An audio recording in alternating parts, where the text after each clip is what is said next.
घरटी देखु चंद्र सूर्य जहाँ कहती देखा ए घरटी से पूरा सब गली गाड़ी पड़ी घर बोले कि ना यहीटा हूँ शोवाई घर ये केमी चलिए सरकार ध्यान ही दौना। हाँ परिचय दिया। मो हेमंत कुमार विश्वास सुदूर सारथी स्वेच्छासेवी संगठन सभापति। आज आम भोगड़ा पंचायत गोकर्ण खाल ग्राम को आसचु। ये ग्रामटी 8 नंबर वार्ड रे अवस्थित। मैं जहाँ निज आखिरे देखिलु 80 वर्षर वृद्ध तांकर 72 वर्षर जोर तांकर 72 वर्षर वृद्धा स्त्री आउ पिला माने कहीं नाहांती सबू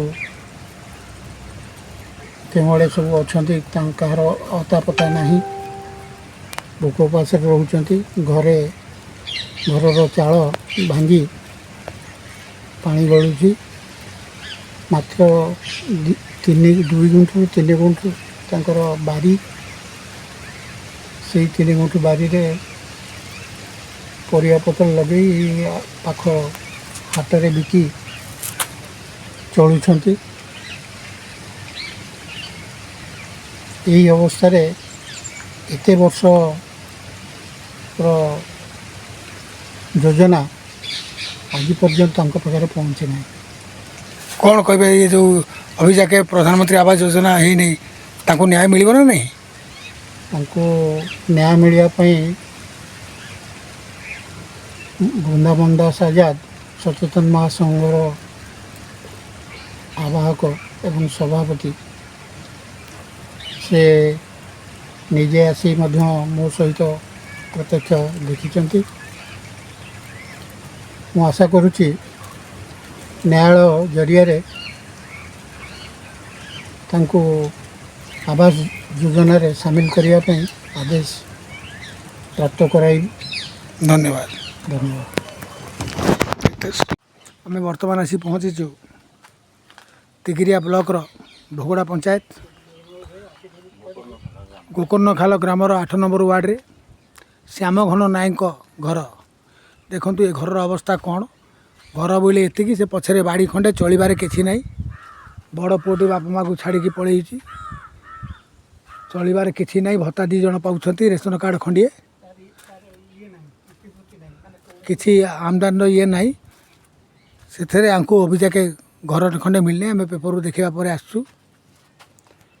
मो सहित अच्छा हेमंत कुमार विश्वास ये सुदूर सारथी स्वेच्छासेवी अनुष्ठान राज्य सभापति। मौसा आपण परिचय देवे ना कौन कहतु हाँ कौन है असुविधा घर भांगी तो असह चलु कौन इंदिरा आवास प्रधानमंत्री आवास योजना मिलू ना जाकि सब ब्लॉक को ये सब कहले। हाँ आगुरी जो एमएलए थे भी कहते ना आगे आज सुधा वर्ष धरिकी ये 72 वर्षर वयस्का बुढ़ी ये 80 वर्ष बयस है ये भाया चलत शक्तिहीन लोक जदि न पाइबे ताले पाइबे आउ किए कहाँ सरकारी योजना। मु आसती लोक अदालत रे केस करी केस करी आम तरफ जहाँ खर्च आम करी न्याय दिएबू। मु वृंदावन दास आजाद सभापति सचेतन नागरिक महासभा ओडिशा। धन्यवाद।